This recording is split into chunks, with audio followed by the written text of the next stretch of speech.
வணக்கம் ஹோமியோபதிக் பிரியர்களே. நான் doctor Divya Thangaraj, MD, homeopathic consultant. இன்னைக்கு நம்ம ரொம்ப டிஃப்ரெண்ட்டான டாபிக் பற்றி பேச போகிறோம். இன்னைக்கு நான் உங்களுக்கு 10 டிஃப்ரெண்ட் ஆன்டிடோட்ஸ் பற்றி சொல்ல போகிறேன். ஃபார் எக்ஸாம்பிள், இப்போது உங்களுக்கு ஹனிபி ஆர் இன்செக்ட் பைட் ஆயிடுச்சுன்னா அப்போ நீங்கள் எந்த மாதிரி ஹோமியோபதிக் மெடிசின்ஸ் எடுத்துக்கலாம். ரொம்ப அதிகமாக டீ ஆர் காஃபி குடிச்சிங்கன்னா அதனால் உங்களுக்கு சில அறிகுறிகள் தெரியும். ஸோ அப்போ எந்த ஹோமியோபதிக் மெடிசின்ஸ் எடுக்கலாம், ஆர் ரொம்ப ஆல்கஹால் கன்சியூம் பண்ணிட்டீங்க அப்போ எந்த மாதிரி ஹோமியோபதிக் மெடிசின்ஸ் எடுக்கணும்.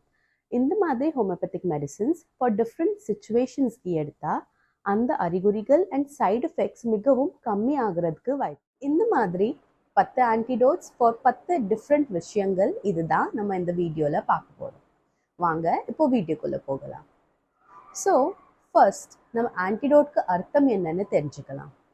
ஆன்டிடோட்னா உங்கள் உடம்புல லைட்டாக டிஸ்கம்ஃபர்ட் ஒரு அன்ஈசினஸ் இந்த மாதிரி அறிகுறிகள் வருது, விச் இஸ் நாட் நார்மல். இந்த மாதிரியான அறிகுறிகளை கம்மி பண்ண ஆர் அந்த சைடு எஃபெக்ட்ஸை கம்மி ஆர் ட்ரீட் பண்ண யூஸ் பண்ணுற ரெமெடியை நம்ம ஆன்டிடோட்னு சொல்லுவோம். இந்த மெடிசன் எடுத்தால் அந்த அறிகுறிகள் அப்படியே ரிடியூஸ் ஆகிரும் ஆர் இல்லாமல் போயிடும். அதுதான் ஆன்டிடோட்டோட வேலையே. ஸோ வாங்க அந்த 10 ஆன்டிடோட் பற்றி பேசலாம்.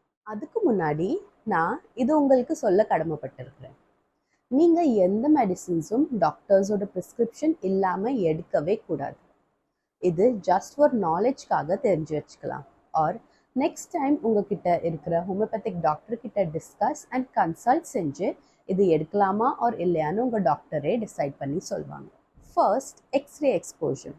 சில பேருக்கு எக்ஸ்ரே எக்ஸ்போஜர் நார்மல் பீப்புளோட அதிகமாக இருக்கும். லேப்ஸில் ஒர்க் பண்ணுறவங்க இந்த எக்ஸ்போஜர் அதிகமாக ஆகி அவங்க உடம்புல அறிகுறிகள் தெரிய ஆரம்பிச்சிடும். இந்த மாதிரியான சுச்சுவேஷன் உங்களுக்கு இருந்தால் நீங்கள் ஆசிட் ஃப்ளோ 30 எடுக்கிறது பற்றி யோசிக்கலாம். Second, insect byte. உங்களுக்கு ஏதாச்சும் இன்செக்ட் பைட் இருந்துச்சுன்னா அதுக்கப்புறம் நீங்கள் உங்கள் சருமத்தில் ரெட்னஸ், அரிப்பு அண்ட் வீக்கம் வருவது இந்த மாதிரியான அறிகுறிகள் தெரிஞ்சிச்சுன்னா லெடம் பால் 30 இந்த மெடிசனை பற்றி யோசிக்கலாம்.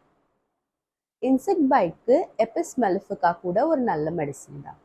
அதிகமாக ஆல்கஹால் இன்டேக் செஞ்சிட்டிங்கன்னா அந்த ஹேங் ஓவர் சிம்டம்ஸ் தெரிய ஆரம்பிச்சிச்சுன்னா இந்த 3 மெடிசனில் இருந்து எது உங்ககிட்ட அவைலபிளாக இருக்குதோ அது நீங்கள் எடுத்துக்கலாம். First, pulsatilla 30, second agaricus 30 and third nux vomica 200. இந்த மெடிசின்ஸ் பற்றி நம்ம யோசிக்கலாம். Fourth, vaccination. இப்போ நீங்கள் ஏதாவது ஒரு வேக்சின் எடுத்துகிட்டு வந்து அதுக்கப்புறம் உங்களுக்கு அறிகுறிகள் தெரிய ஆரம்பிச்சிச்சுன்னா லைக் ஃபீவர், ரேஷஸ் இந்த மாதிரி இருந்துச்சுன்னா தூஜா ஆக்சிடென்டாலிஸ் 30 எடுக்கிற பற்றி நம்ம யோசிக்கலாம். ஸோ தட் வேக்சினேஷனுக்கு அப்புறம் டெவலப் ஆகிற அறிகுறிகள் கம்மியாகும். High tea and coffee intake.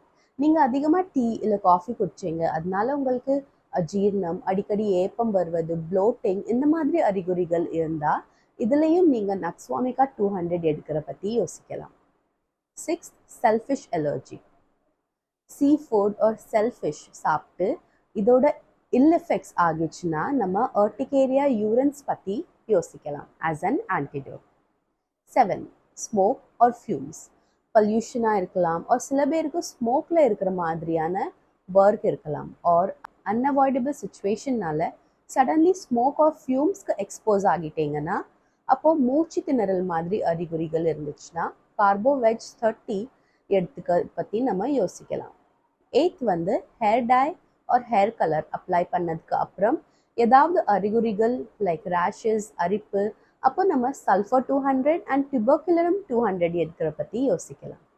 9th, injury. எந்த விதமான இன்ஜுரியாக இருந்தாலும் like blunt injury, fall, blows, traumatic injury, contusion இது எல்லாத்துக்குமே antidote arnica 200. 10th, strain or over lifting. Sometimes வீட் வேலை பார்க்கும்போது ஆர் ட்ராவல் பண்ணுறப்போ ஆர் ஒர்க் அவுட் பண்ணுறப்போ ஸ்ட்ரெயின் ஆகிருச்சுன்னா ஆர் அதிகமாக நம்ம வெயிட் லிஃப்ட் பண்ணிட்டோன்னா ரஸ்டாக்ஸ் 200 எடுக்கிறத பற்றி நம்ம யோசிக்கலாம். இந்த மெடிசின்ஸ்லாம் தான் நம்ம ஆன்டிடோட் மாதிரி யூஸ் பண்ணலாம்.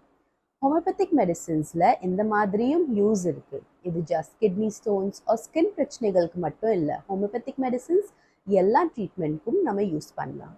அண்ட் இதுவும் இருக்குன்னு உங்கள் கவனத்துக்கு எடுத்துகிட்டு வருவதுக்கு தான் இந்த video. Choose homeopathy, choose healthy life. நன்றி, வணக்கம்.